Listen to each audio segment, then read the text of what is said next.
ரெண்டு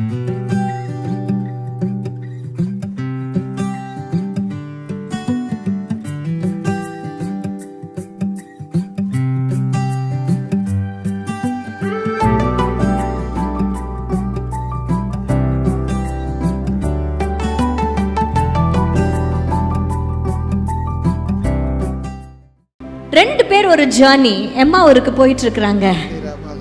கூடவே ரெண்டு பேரும் ஒருத்தருக்கு ஒருத்தர் கம்பெனியா பேசிக்கிட்டு போறாங்க. எதை பத்தி பேசிட்டு போறாங்க? ஆண்டவர்னு ஒருத்தர் வந்தாரு. ஆமா, சம மனுஷன் அவரு. 3.5 வருஷம் என்னமா சம்பவம் பண்ணாப்புல, இப்படின்னாப்புல 12,000 பேருக்கு மேல சாப்பிட்டாங்க. அப்படின்னாப்புல அவர் கண்ணு திறந்துச்சு. அப்படி லாசரு உயிரோடலாம் எழுப்பிட்டாரு. இதெல்லாம் நடந்துச்சு. ஆனா என்ன பண்றது, பொசுக்குன்னு போயிட்டாப்புல. நம்ம பாஷையில பேசுற மாதிரி பொசுக்குன்னு இதெல்லாம் என்னத்த சொல்றது, போ என்ன பண்றதுன்னே தெரியல. இப்ப அப்படின்னாரு இப்படின்னாரு, நான் என்ன பண்றதுன்னு எனக்கு தெரியல, புரியல. போ அதுல ஒரு வசனத்துல அவங்க சொல்றாங்க, லூக்கா 24ஆம் அதிகாரம் 21ஆம் வசனம் 24-21, அவரே இஸ்ரவேலை மீட்டு ரட்சிப்பவர் என்று நாங்கள் என்ன பண்ணிருந்தாங்களா, நம்பி இருந்தோம். அப்படின்னா முதல்ல நம்பிட்டு இருந்தோம். இப்போ என்ன பாச்சு, பொசுக்குன்னு போயிட்டாப்புல. இஸ்ரவேலை மீட்டு ரட்சிப்பவர் என்று நம்பி இருந்தோம், இப்பொழுது நம்பிக்கை அற்றுப்போனது. ஆண்டவர் கூடவே நடந்து போறார். யார் கூட தான் நடந்து போறாரு, இதெல்லாம் சொல்லினுக்கிறானுங்க பாருங்க, கூடவே நடந்து போறாரு. ஆமென். வசனம் சொல்லுகிறது, அன்றைய தினமே நம்ம இப்படி பேசி 15ஆம் வசனம், இப்படி அவர்கள் பேசி சம்பாஷித்து கொண்டிருக்கையில் இயேசு தாமே சேர்ந்து அவர்களுடனே கூட நடந்து போனார். அவங்க கூடவே நடந்து போனார்னா சும்மா நடக்கல, அவங்க பேச பேச மனுஷன் கவுண்டர் கொடுத்துக்கினே இருக்கிறாப்புல. அவன் சொல்றான் இப்படி ஆகி போச்சுன்னதும் அதுக்கு ரெஃபரன்ஸை கொடுக்குறார். பழைய ஏற்பாட்டில் மோசே சொன்னதெல்லாம் இங்க இருக்குது, இதெல்லாம் தான் அவர் செஞ்சார்.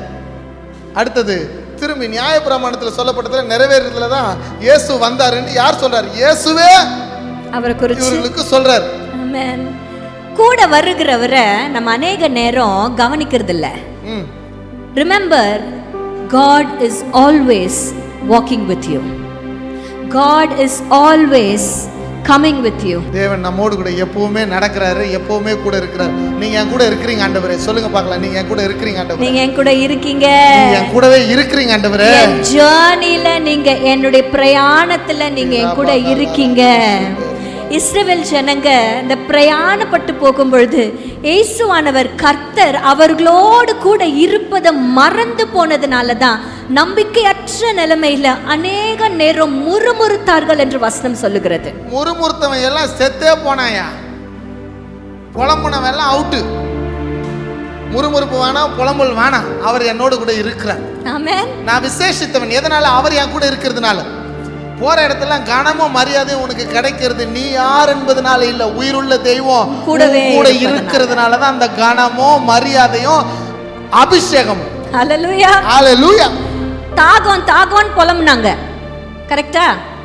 தாகம் கொண்ட தேவ ஜனம் வானம் பார்த்தது, ஆனா ஆவல் கொண்ட கண்மலையோ அவர் கூடவே சென்றதை அவங்க கவனிக்கல.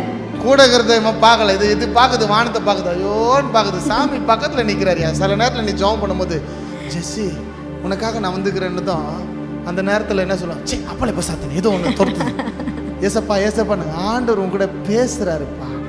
God is the God who speaks with us. God touches us. பல நேரங்களில் அவருடைய தொடுதலை, அவருடைய பிரசன்னத்தை நீங்க உணர்ந்து இருக்கிறீங்க, இல்லைன்னு சொல்லவே முடியாது.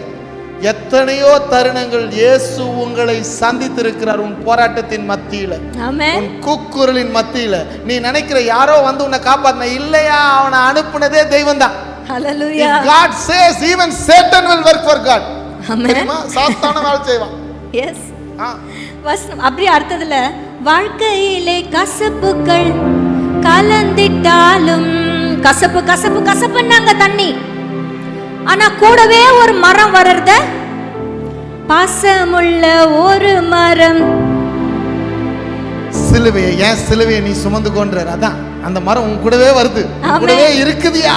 அந்த எம்மாவூர் சீஷர்கள் கூடவே சென்ற கர்த்தரை அவங்க அறியவில்லை, கூடவே சென்றவர் அந்த மன இருள், அந்த அறியாமை இருக்கு பாத்தீங்களா, அந்த அறியாமையை நீக்கினவர் கூடவே சென்றார். அவரை அறிகிற அறிவு அந்த இடத்துல மறைக்கப்பட்டுச்சு. ஏன் தெரியுமா? அவங்க நம்பின, அவங்க நினைச்ச நம்பிக்கை இன்னைக்கு இல்லாம இருக்கலாம். நீ ஆண்டவரை நம்பி இருப்ப, ஆனா இன்னைக்கு உன் நம்பிக்கை எப்படி இருக்குது? நீங்க நம்பி தானங்க அவரை கையை பிடிச்சிங்க, நீங்க நம்பி தானங்க ஆண்டவரை நேசிச்சிங்க, நீங்க நம்பி தானங்க எல்லாம் அவருக்காக செஞ்சீங்க. ஆனா இன்னைக்கு உன் நம்பிக்கை எங்க? What happen to your faith? What happen to your trust?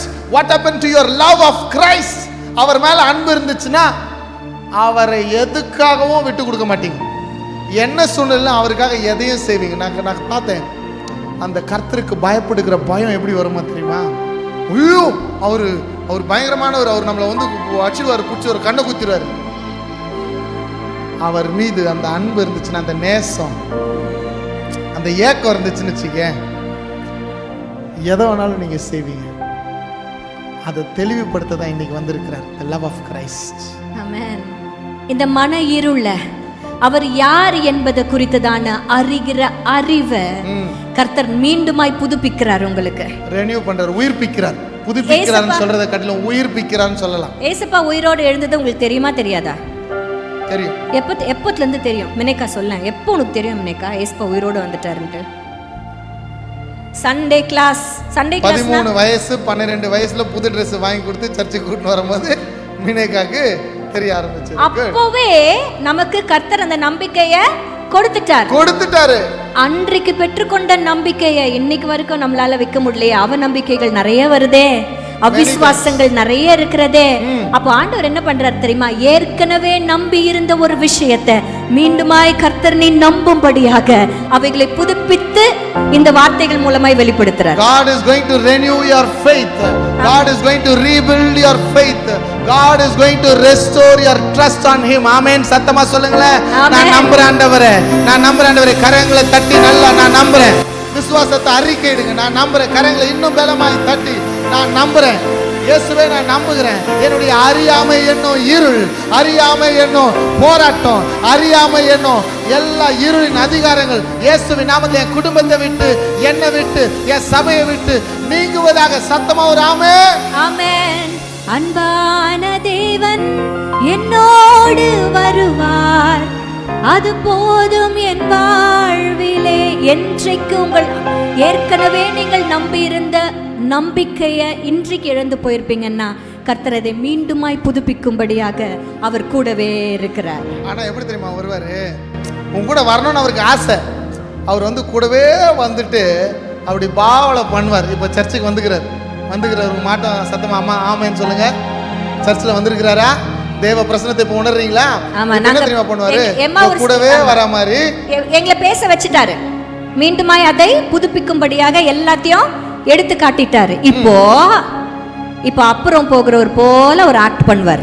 ஆமா, அப்படியே நீ போகும்போது உன் கூடவே வந்துட்டு நான் இப்படி போறேன் அப்படின்ற மாதிரி அப்படி போகும்போதே உன்னை மூஞ்ச பார்த்துக்கினே இருப்பார். உன் முகம் ஆண்டவருடைய முகத்தை பார்க்கணும். அப்புறம் போகாதீங்க ஆண்டவரே, என் கூடவே வந்துருங்க ஆண்டவரே. நீங்க கூப்பிட்டீங்கன்னா நீங்க அவரை ஏற்றுக்கொண்டீங்கன்னா, நீங்க அவரை அழைச்சிங்கன்னா, அவர் புதுப்பிக்கிற இந்த விஷயத்தை மீண்டுமாய் நீங்க மனசார ஏற்றுக்கொள்வீர்கள். ஆனால் தான் உங்க வீட்டுக்கு அவர் வருவார், உங்களை சாட்சியாக நிறுத்துவார், உன் மேலே அபிஷேகத்தை ஊற்றுவார். நீ ஆண்டவருக்காக வாழ்வ. ஆமென். ஆமென். நடக்கும் போது தம்மை வெளிப்படுத்தல, ஏற்றுக்கொள்ளும் பொழுதுதான் அவர்கள் கண்கள் திறந்தது. எப்படி ஏற்றுக்கொண்டாங்க தெரியுமா? அவர்கள் வீட்டுக்குள்ள, அவர்களுடைய பந்தியில. Not everyone is accepted in your house. Not everyone is inside your first circle. அந்த பந்திக்குள்ள நீ அவரை அழைச்சனா தம்மை உயிருள்ளவராய் உங்க வாழ்க்கையில வெளிப்படுத்துவார். ஆமென். Communion. Come union with him. Come union with him. ரெண்டு வார்த்தை தான் அது. கம்யூனியன், கம் யூனியன், அவரோடு கூட இணைய. ஆமென். அவர் கொடுத்த இந்த வார்த்தைகள்ல விசுவாச வார்த்தைகள் அப்போ பிட்டு எடுக்கும் பொழுதுதான் அவர்கள் கண்கள் திறக்கப்பட்டுச்சு அப்படின்னு சொல்லி நம்ம பார்க்கிறோம்ல. கரெக்ட் தானே? அப்போல்லாம் அப்போன்னா என்ன ஒரு சைஸ் இருக்கும்? நம்மளுக்கே ஒரு பன்லாம் கொடுத்தாங்க நம்ம சர்ச்சில். எப்படிங்க சாப்பிட்றீங்க? அப்படியே வாயில போட்டுக்கிறீங்க.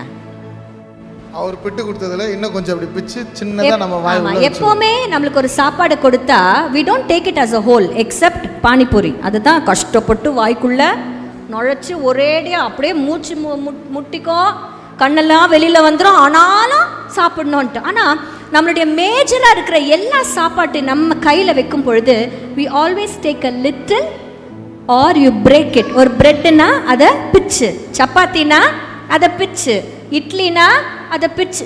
நீங்கள் பிக்கிறீங்க அப்படின்னாலே சாப்பிட்றதுக்கு ரெடி ஆகிட்டீங்கன்னு அர்த்தம், வாய்க்குள்ளே போகுதுன்னு அர்த்தம். நம்ம ஜனங்க பார்க்கும்பொழுது நான் பார்த்தேன், ஒருத்தங்கிட்ட பேசிக்கினே இருந்தேன், காருக்கு வெளியே தான் நிற்கிறான். டேய் சாப்பிட்டேன்டா, இதெல்லாம் சாப்பிட்டேன்டான்னு சொன்ன போது அவன் ரெடி ஆகிட்டான். அப்படியே எச்ச உள்ளே போகுது, ஜொல்லு ஊற்ற ஆரம்பிச்சிச்சு.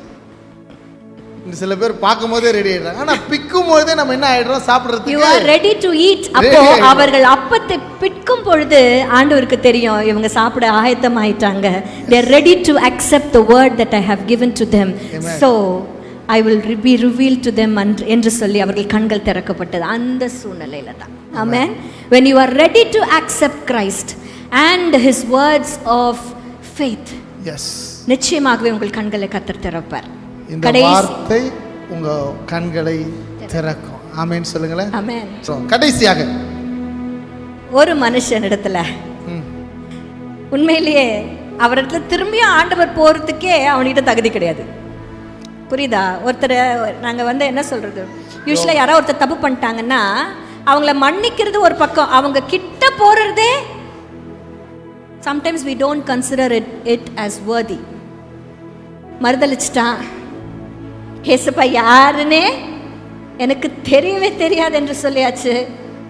அது கூட பரவாயில்ல, தெரியலன்றது முதல் ஸ்டேஜ். சபிக்கவும் திட்டவும் தொடங்கினான்றது ரெண்டாவது ஸ்டேஜ். அதுக்கு முன்னாடி தூரமாக பின்பற்றினான். அதுக்கு முன்னாடி அதுக்கு அடுத்த லெவல் பார்த்தீங்கன்னா மேக்ஸிமம் லெவல் ஆஃப் இன்சல்ட் ஆண்டவருக்கு என்ன கொடுக்க முடியும்னா, எந்த கடலிலிருந்து அவரை வெளியில் தூக்கிட்டு வந்தாரோ, எந்த மீன் பிடிக்கிற தொழிலிருந்து இனிமே மனுஷரை பிடிக்கிறவன் ஆக்குவேன் என்று சொல்லி இந்த பக்கம் கூட்டிட்டு வந்தாரோ, மீண்டுமாய் மீன் பிடிக்க சென்றவர். லூக்கா 5வது அதிகாரத்தில் இனி நீங்க மனுஷரை பிடிக்கணும்னு அவனை கூப்பிட்டார்.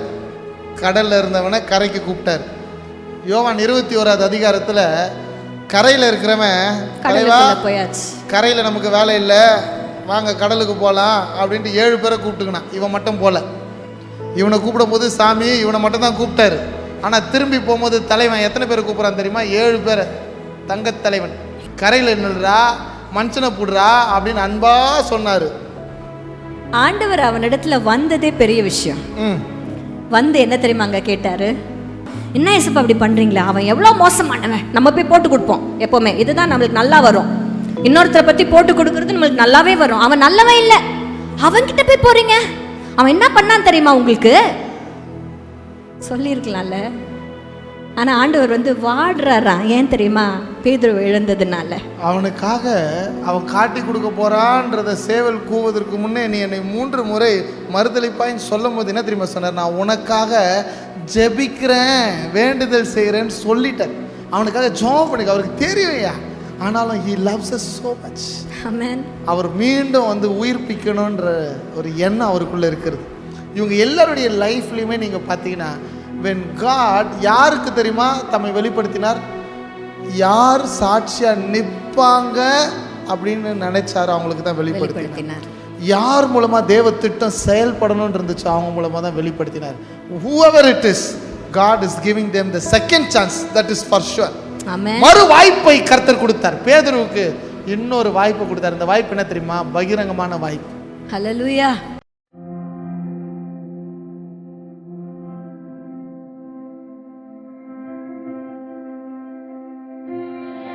என் பேர் மீனாட்சி. நான் புது பெருங்கலத்தூர்லேருந்து வரேன். இங்கே மகளிர் சுய தொழில் கற்றுக்கிறதுக்காண்டி டெய்லரிங் சொல்லி தராங்க. இது 4 மந்த் கோர்ஸு. நல்லா சொல்லி கொடுக்குறாங்க. நான் 2 வாரம் தான் ஆகுது. அதுக்குள்ளேயும் நான் நல்லா கற்றுக்கிறேன். இங்கே நம்ம டெய்லரிங் மட்டும் இல்லாமல் நம்மக்கிட்ட அக்காங்க நல்லா நம்ம ஃபேமிலியாகவும் நடந்துக்கிறாங்க. நம்ம குடும்பத்தை பற்றி சொல்லி கொடுக்குறாங்க. நம்ம குழந்தைகிட்ட எப்படி நடக்கணும், நம்ம குடும்பத்தில் எப்படி இருக்கணும், எல்லாத்தையும் பற்றி சொல்லி தராங்க. இங்கே வந்து நமக்கு 4 மந்த் டெய்லரிங் முடிச்சதுக்கப்புறம் நம்ம எக்ஸாம் வைப்பாங்க. அதுலேயே நமக்கு நல்ல பெனிஃபிட் இருக்குது.